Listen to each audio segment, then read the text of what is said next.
మూడు విడతల్లో జరిగిన గ్రామ పంచాయతీ ఎన్నికల్లో అభివృద్ధిని చూసి కాంగ్రెస్ను ఆదరించారని వనపర్తి ఎమ్మెల్యే తూడి మేఘారెడ్డి అన్నారు. వనపర్తి నియోజకవర్గంలోని 140 గ్రామ పంచాయతీల్లో 85 సీట్లు కాంగ్రెస్కు వచ్చినట్లు తెలిపారు.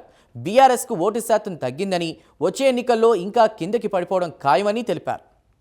బీసీలకి ఏమని మా అధిష్టానం చెప్తే నేను ఇంకొక అడుగు ముందలకేసి 51% ఇచ్చిన వనపర్తి నియోజకవర్గంలో బీసీలకు 51% ఇచ్చినాం.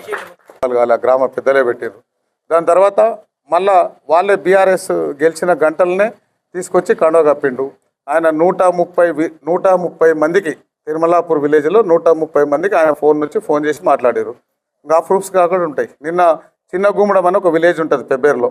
నేను పోయి అక్కడ ప్రచారానికి కారు దిగితేనే ఇప్పుడే పెద్ద సార్ ఫోన్ చేసినాను. ఏ పెద్ద సార్ అబ్బా అంటే ఫలానా సార్ అని చెప్పారు. ఏం చెప్పిండంటే అక్కడ మనం ఎట్లా మన బీఆర్ఎస్ క్యాండిడేట్ గెలవాలి, మేఘారెడ్డి పెట్టిన క్యాండిడేట్ గెలవద్దని చెప్పిండు. అట్లా చాలా ప్రూఫ్స్ ఉన్నాయి. 100% ఫిర్యాదు చేస్తున్నాం. ఇప్పటివరకు చేయలే. కానీ ఇప్పుడు నా బాధ ఏంటంటే నాకు చాలా బాధపడుతున్న విషయాలు నేను చాలా ఫీల్ అవుతున్నా. 40-45 సంవత్సరాలు అంటే 50 ఏళ్ళ నుంచి మిమ్మల్ని భుజాల మీద పెట్టుకొని మోసిన కాంగ్రెస్ అభ్యర్థులను ఓడగొట్టడానికి నీకు ఎట్లా మనసు ఒప్పింది? అందుకే నాకు ఫీల్. వనపర్తి ప్రజలను, వనపర్తి మేధావులను, వనపర్తి కుటుంబ సభ్యులను, మరీ ముఖ్యంగా కాంగ్రెస్ జెండా మోసిన కార్యకర్తలు, నిన్న సర్పంచ్ వార్డు మెంబర్గా నిలబడ్డ కార్యకర్తలను వాళ్ళని రిక్వెస్ట్ చేసుకుంటున్నా. ఏది కరెక్ట్ కాంగ్రెసు, ఏది తప్పు కాంగ్రెసు, ఏది మాట్లాడాలని. దీని మీద నేనైతే చెప్పిన ఇక్కడ పత్రికా ముఖంగా అది మా పిసిసి అధ్యక్షులకు, క్రమశిక్షణ సంఘానికి, ఢిల్లీలో ఏఐసిసికి మేము కంప్లైంట్లు ఇస్తాం. ఇప్పుడు మేఘారెడ్డి మీద కోపం ఉంటే ఎదురుగా వచ్చి పొడసాలి, మల్లురావు గారి మీద కోపం ఉంటే ఎదురుగా వచ్చి పొడసాలి, ఇక్కడ ఉన్న వేదిక మీద ఉన్న మా కాంగ్రెస్ పెద్దలందరికీ ఏమైనా కోపం ఉంటే ఎదురుగా వచ్చి పొడసాలి. అది పొడిచించుకుంటాం, లేకపోతే తీసేస్తాం కత్తిని. కానీ వెనకంగా పొడిసొద్దు. అవతలోనికి ఈ కార్యకర్తలు ఏం చేశారు దానికి ఆన్సర్ చేస్తున్నావు చెప్పాలి. ఫేస్ చేయడానికి నేను రెడీగా ఉన్నా, మల్లురావు గారు రెడీగా ఉన్నారు, మీతో రెడీగా ఉన్నారు. ఆ కార్యకర్తలు ఏం పాపం చేశారు? మా మీద కోపంతో వాళ్ళని ఓడగొట్టారు. 15 నుంచి 20 జీబీలు పోయినాయి. దానికి ఆన్సర్ చెప్పాలి. దాన్ని ఈ అవతలున్న బీఆర్ఎస్ వాళ్ళు క్యాచ్ చేసుకొని వాళ్ళు చాతగాని దద్దమ్మలు మా వాళ్ళని ముందర పెట్టుకొని ఒకరు భుజం మీద తుపాకి పెట్టి ఒకరు కాల్చాలని చూస్తున్నారు. పెట్టడానికి సిగ్గు లేదు, పెట్టించుకోవడానికి సిగ్గు లేదు. నేనేం చెప్తాను? చిన్నారెడ్డి గారికి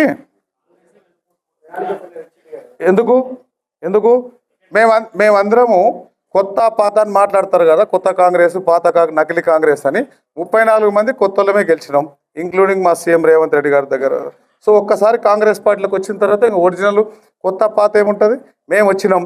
ఇప్పుడు నేను చెప్పే కార్యకర్తలు, ఇప్పుడు నేను చెప్పే సర్పంచ్ అభ్యర్థులు, ఇప్పుడు నేను చెప్పే వార్డు మెంబర్ అభ్యర్థులు, వీళ్ళందరూ కష్టపడి ఎమ్మెల్యేని గెలిపిస్తే ఎమ్మెల్యేలు అందరూ కలిపి ముఖ్యమంత్రి రేవంత్ రెడ్డి గారిని గెలిపించారు. సో గెలిపించిన తర్వాత నీకు అట్లాంటి వాళ్ళకి చాలామందికి, పాత కాంగ్రెస్ వాళ్ళకి అందరికీ నామినేషన్ పోస్టులు ఇచ్చినాం. ఆ నామినేషన్ పోస్టులు వచ్చినాయి. ఆ పోస్టులు ఎట్లు వచ్చినాయి? మళ్ళీ అది ఎవరికి ద్రోహం చేసినట్లు? ఓట్ అంటే ప్రమాణ స్వీకారం చేయకుండా క్యాబినెట్ కోయటలకు మోసం చేసినట్లా? అన్యాయం జరగలే. తెలంగాణ రాష్ట్రము వనపర్తి నియోజకవర్గంలో ఉన్న కాంగ్రెస్ కుటుంబాలందరూ ఎమ్మెల్యేని గెలిపిస్తే చేయి గుర్తు మీద ఓటేసి ఎమ్మెల్యేలు అందరూ ముఖ్యమంత్రిని ఎన్నుకుంటే ముఖ్యమంత్రి గారు ఆ సీనియర్ నాయకులకు అందరూ గౌరవించారు కదా, గౌరవించి ప్లానింగ్ బోర్డు వైస్ చైర్మన్ ఇచ్చారు కదా. అది అధిష్టానం ప్రజల అభిప్రాయం, ప్రజల సర్వే ప్రకారం నడిచింది. దానిలో అన్యాయం ఏముంది? వితిన్ 3 monthsలో గవర్నమెంట్ ఫామ్ అయిన తర్వాత పోస్ట్ వచ్చింది కదా. వనపర్తి నియోజకవర్గం సంబంధించి నేను వనపర్తి వరకే నా కెపాసిటీ, నేను వనపర్తి గురించే మాట్లాడుతున్నా.